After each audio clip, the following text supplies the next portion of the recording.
నమ్మకం ఉన్న వ్యక్తి ఓడిపోవడం అసాధ్యం. అందరికీ నమస్కారం.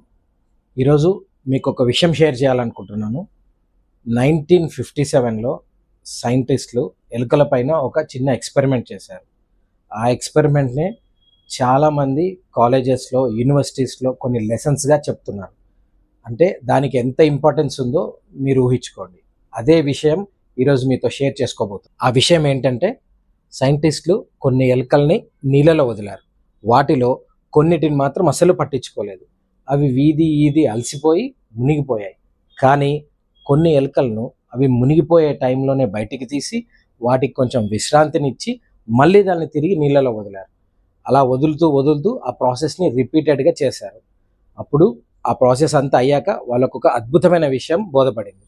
అదేంటంటే, ముందు కొద్దిసేపే ఈదిన ఆ ఎలుకలు ఈ ప్రాసెస్ అంతా అయ్యాక గంటల తరబడి ఈదడం స్టార్ట్ చేశాయి. దానికి కారణం ఏంటి? మీకు గెస్ చేయగలరా?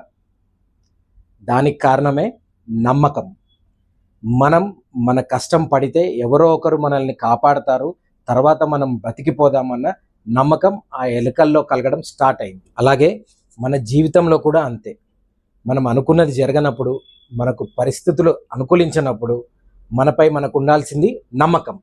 మన నమ్మకమే మనల్ని నిలబెడుతుంది, గెలిపిస్తుంది, గొప్పవాణ్ణి చేస్తుంది. గుర్తుపెట్టుకోండి, నమ్మకం ఉన్నవాడు ఓడిపోయినట్లు చరిత్రలో లేదు.